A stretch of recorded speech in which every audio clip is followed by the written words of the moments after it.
deeply rewarded. I had a brand new life as a result of those steps. And never would, if anybody had ever tried to tell me logically that this would happen, I would have thought they were really, really off the rocker. That I became a free man, locked up like a wild animal, and became a functioning, free human being. The first real dignity and worth and self-esteem I ever had in my life was in a maximum custody joint, where I learned the truth that when you get out of self and get into trying to be of maximum service to God and those around us, I don't care where, it's going to be a good life. I never did learn to like it in there, but I guarantee you, I savored the experience because I left there a different man than I came in, and it was because of Alcoholics Anonymous. Not because of anything that was offered or pressed or whatever by that penitentiary, but by this program that was more powerful than those influences. And so when my time came, they told me they would release me on parole after 3.5 years if I would agree to go to North Carolina. And I asked them if I could take it under consideration. You know I did. And sure enough, they released me on parole. I was excited about it, but I wasn't afraid. I knew if there's ever been a man, woman, boy, girl on this planet that hates life in a penitentiary worse than me, I'd like to meet him. I'd like to meet him. I hated every second that I lived there. But this program made it possible for me to rise above that and live with dignity and peace and honor in that kind of environment. And so, the best preparation I've ever seen for transition, we all have to do. We're a mobile society. Best preparation I've ever seen is to be solid in the program. But if you're solid in the program, all you do is change in groups. And that's exactly what it was for me. I was excited about getting out, but all I did is went to another group. I'm glad I was well prepared, because the first meeting I went to when I got out was, honest to God, the worst one I'd ever attended. We didn't treat that bad in the penitentiary. If we did, somebody would have got hurt. I guarantee that. I took a look at that and I said, good God, what have I gotten into? I didn't want to go back to jail. But I thought, shoot, man, I was only 25 miles from a big city.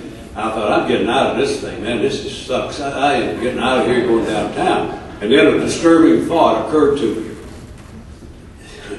Well, big guy, you've been sober 3.5 years.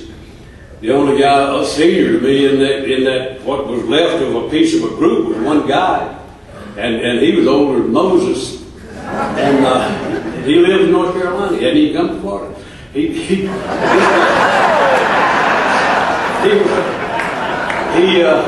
was 7 years sober, but he lost his fastball. He just, it happened.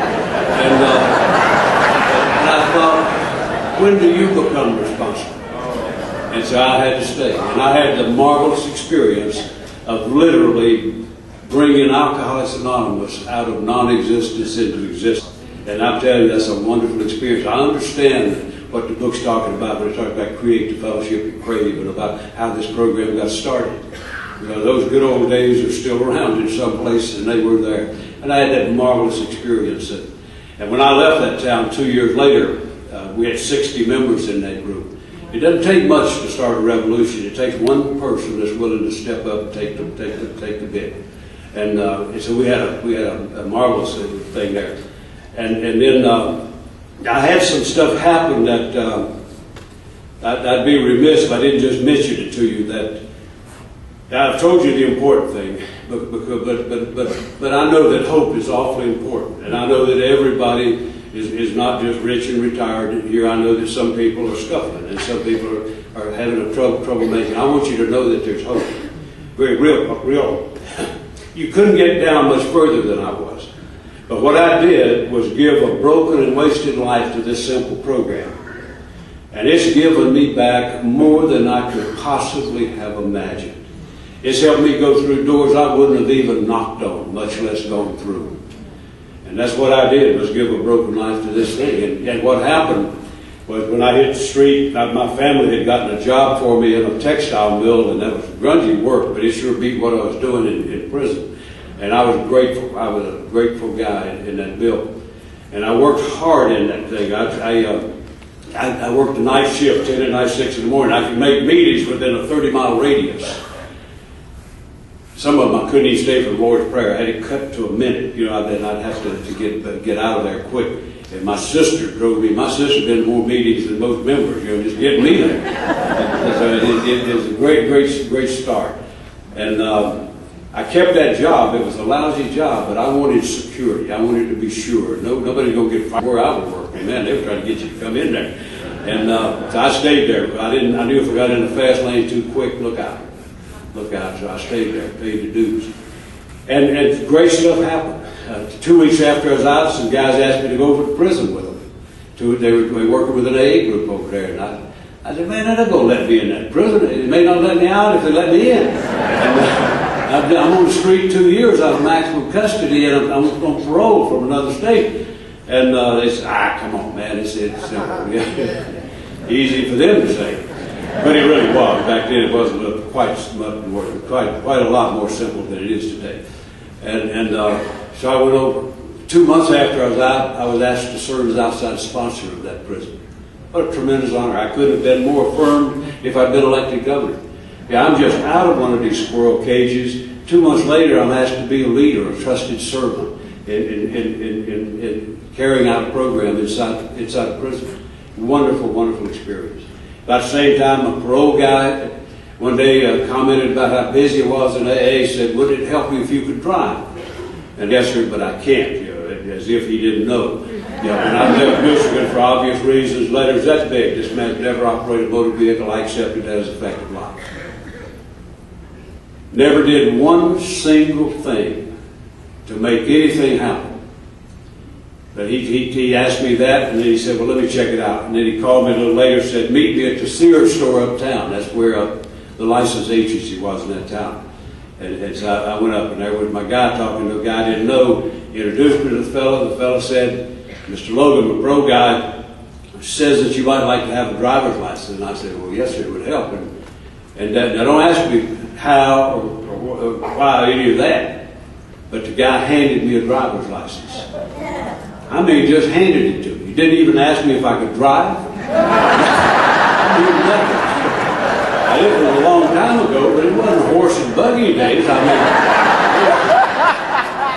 it's incredible. What I have found to be absolutely true is that when I came into this program, I gave a broken and wasted life to this program and to God as I understand it. And that's just one of many miraculous things that happen, too numerous to count. And I honestly believe, had I been trying to manipulate a driver's license into being, I'd be walking today. I believe that. And instead, I was restored. And I know that's not a legal process, not the way it's in the manual. But God doesn't read the manual, I don't guess. He just said, just go drive, And as I went to work, got elected DCM 5 months after I was out.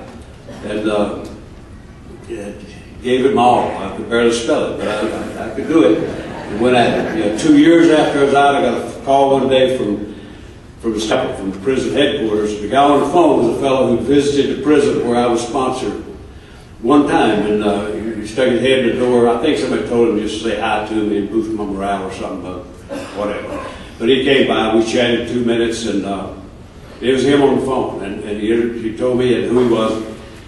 And he said, Mr. Ivester, we're expanding the rehabilitation program in our prison system, and we were wondering if you would consider accepting a position. Now, that would be shocking news today.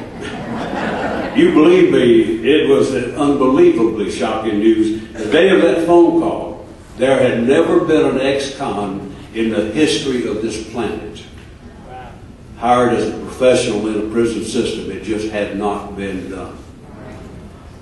I'm absolutely amazed that we did it in North Carolina. I cannot believe it. But we just not the most, leap ahead type of place.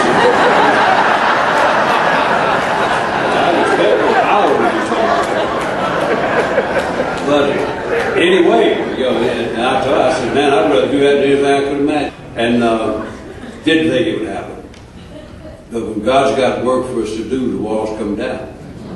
I don't care what they are. that come down.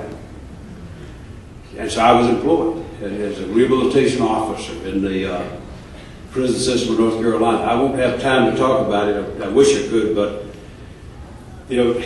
I never have known to this day. They told me why they hired me, and I didn't ask. I mean, you sure you want to do this? They said they did. I said, all right, go for it.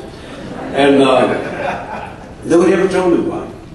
And nobody ever told me I had the weight of the world on my shoulders and what a responsibility I had, and you realize what will happen if you screw this up. Nobody. I presented myself as a professional. They treated me like a professional, and I put in a 39-year career. Nobody ever asked me about my history. Sometimes I wondered if they knew, but of course they did. But it was just an unbelievable deal. And what I did, it's amazing what God can do, but it helps to have a cooperative foot soldier. And what I did, anything that was due me, every job that I took, you go to the bank on this. From the day I got in recovery, I have never applied for one single job. Promotion, transfer, pay raise, nothing. What I've done is taken every opportunity that I had and gave it my very, very best. And my God, there's a hunger for good people who are working in the organization. And so I just started getting pulled up in the system, and I was not particularly ambitious. I'd have kept the same job I had forever.